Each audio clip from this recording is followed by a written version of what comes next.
पहला पोजीशन क्या था हमारा, जो ऑब्जेक्ट इंफिनिटी पर हो। अब की बार दूसरा है, इसमें 6 केस बताए थे, 6 केस में दूसरा केस ही हमारा है बियॉन्ड द सी, यानी ऑब्जेक्ट सी से पहले हो पीछे हो, तो उसके लिए इमेज फॉर्मेशन क्या होगा।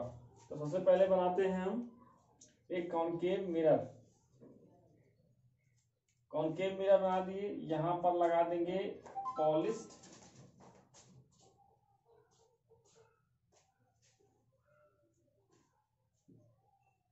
M1 और M2। उसके बाद ये हमारा होगा प्रिंसिपल एक्सेस, इसका नाम दे देंगे P, ठीक है। यह हमारा होगा F, इसको बोल देंगे C। अब ऑब्जेक्ट हमारा कहां पे है, यहां पे बियॉन्ड द C, यानी C से C के पीछे। अब जब ऑब्जेक्ट यहां है तो एक सीधी रेखा यानी पैरेलल एक्सेस के पैरेलल ले जाएंगे, तो कहां से होकर जाएगा ये, फोकस से।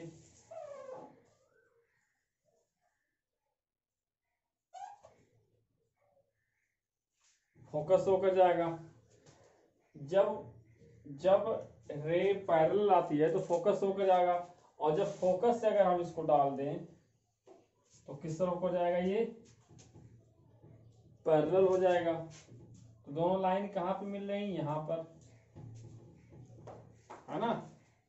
जहां दोनों रिफ्लेक्टेड रे एक साथ मिलेंगे, यानी दो रिफ्लेक्टेड रे जब वो मीट करते एक्चुअली मीट करेंगे, वहीं पर ऑब्जेक्ट फॉर्मेशन होता है, वहीं पे ऑब्जेक्ट बनता है, इमेज उसका वहां पर बनेगा। तो पोजीशन क्या इसका है, position of image between C and F,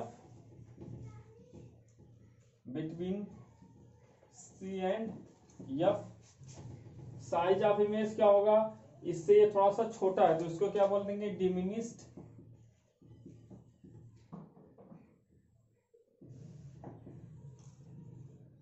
diminished. और नेचर ऑफ इमेज क्या है, जब वो एक्चुअली रिफ्लेक्टेड रे जब दोनों मिलेंगे तो हमेशा क्या बनेगा, वो रियल एंड इन्वर्टेड बनेगा। रियल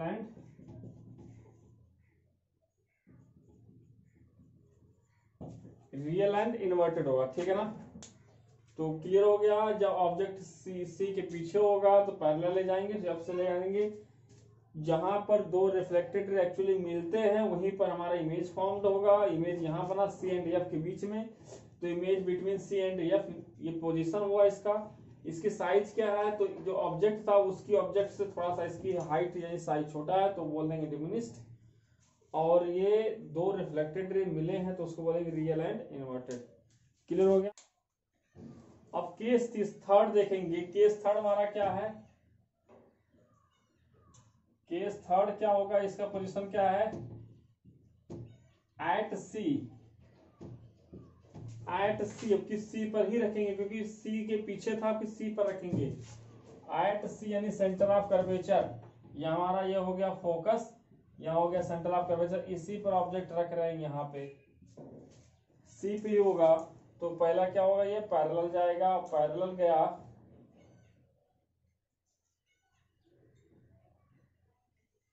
जब ऑब्जेक्ट पैरेलल, जब रे पैरेलल जाएगी, जब रे पैरेलल प्रिंसिपल एक्सिस के पैरेलल जाएगा तो रिफ्लेक्ट होकर फोकस से होकर जाएगा, और जब फोकस से करेंगे, फोकस से होकर आएगी तो कैसा हो जाएगा, ये पैरेलल हो जाता। तो बिल्कुल कहां पे भाई इमेज बना, ये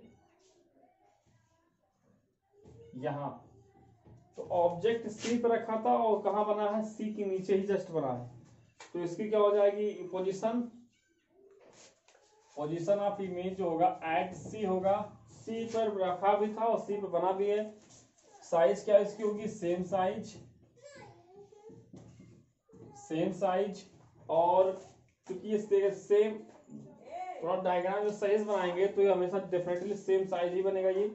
और नेचर क्या इसका होगा, नेचर हमेशा, क्योंकि इस वाले में दोनों रिफ्लेक्टेड एक्चुअली मिले हैं, और जब रिफ्लेक्टेड दो एक्चुअली मिलते हैं तो हमेशा क्या बनता है, रियल एंड इन्वर्टेड हो जाएगा,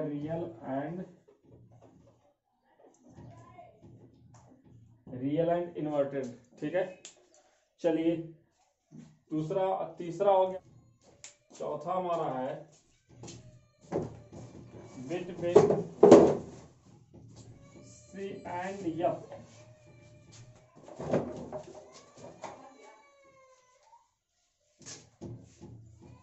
ये हमारा एफ है, यहाँ हम रख देते हैं सी। अब सी पर रखे तब की बात यहाँ यानी सी बिटवीन सी एंड एफ के बीच में रखना है, ठीक है। हमने ऑब्जेक्ट कहाँ पर रख दिए, यहाँ पर। तो जो ऑब्जेक्ट यहाँ पर रखेंगे तो क्या आएगा, ये पैरेलल। और जब पैरेलल लाइन गया तो कहां से होकर जाएगा, ये फोकस से होकर जाएगा, ठीक है। अब की बार क्या करेंगे, यहां से फोकस से फिर दोबारा फोकस से कर देंगे तो क्या हो जाएगा, ये सीधा हो जाएगा। यानी सीधा का मतलब पैरेलल हो जाएगा। जब कोई रे पैरेलल प्रिंसिपल एक्सिस के पैरेलल जाएगी आती है तो टकराने के बाद वो रिफ्लेक्ट होगी तो फोकस से आता है, और जब फोकस से आएगा तो टकराने के बाद यानी रिफ्लेक्ट होने के बाद वो पैरेलल हो जाता है। दोनों कहाँ पे मिले, यहाँ पर। तो जहां दोनों रे मिलेंगे वहीं पर हमारा इमेज फॉर्म होगा। तो बना कहाँ पे कि बियॉन्ड द सी। तो इमेज पोजीशन क्या है, बियॉन्ड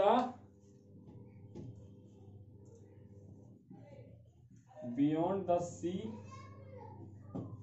और इसकी साइज क्या होगी,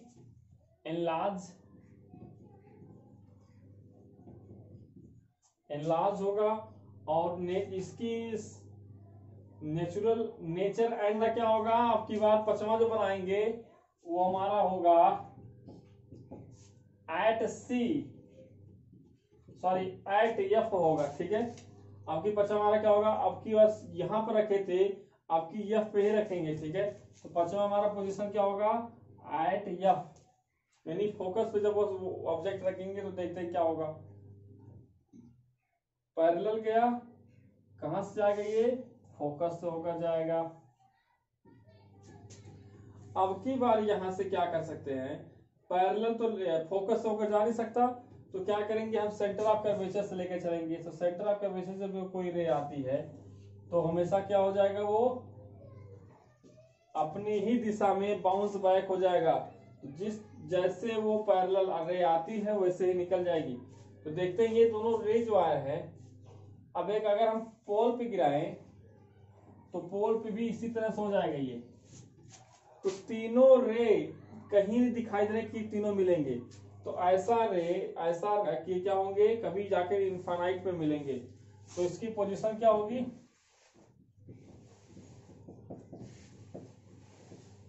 इन्फिनिटी होगा। यानी जो पोजीशन इसका होगा वो इन्फिनिटी पे बनेगा। ये मतलब माना जाएगा कि ये जो पैरेलल रे जो होती हैं वो इन्फिनिटी पे जाके मिलेंगे, ये माना जाएगा। इमेज साइज ऑफ इमेज क्या होगा, वेरी लार्ज होगा,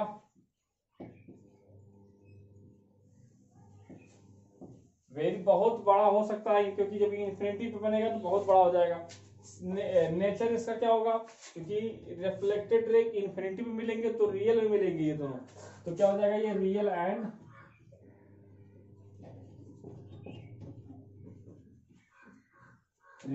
इन्वर्टेड होगा, ठीक है ना। तो ये 5वां केस हमारा है। अब इसी समय 6वां केस देख लेते हैं। तो इसको पॉज वीडियो करके नोट डाउन करते रहिए, क्योंकि यहाँ पे रखे थे तो 6वां कहाँ रखेंगे, यहाँ पे। तो बिटवीन एफ एंड पी, पोल और फोकस के बीच में रखेंगे। तो यहां पर चले रख देते हैं। यहां पे हमने ऑब्जेक्ट रखा तो क्या करेंगे, यहां से ये पैरेलल जाएगा।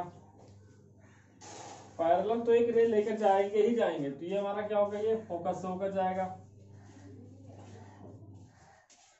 सेकंड क्या करेंगे, इसको पोल से गिरा देते हैं। जितने कोण से आएगा एंगल से, उतने ही एंगल से क्या हो जाएगा, ये निकल जाएगा।